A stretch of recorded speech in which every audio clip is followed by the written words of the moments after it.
Where can you find the ProRIP software? Downloading it from the Procolored official website.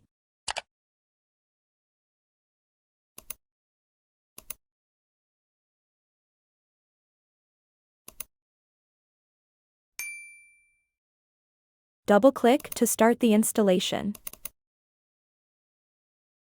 Click Next. Then we finish the installation. Once the installation is complete, run the software. If you are prompted with a message saying the encryption dongle is missing, you will need to insert the blue encryption USB drive in order to use the software. Before you start using the software, complete these 5 setup steps. Set the scale and language in the top right corner. Set the canvas size.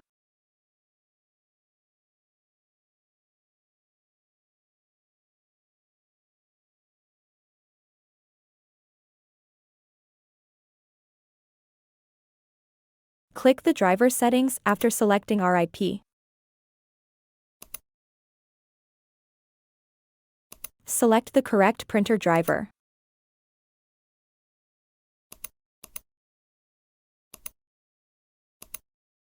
Choose the correct color profile.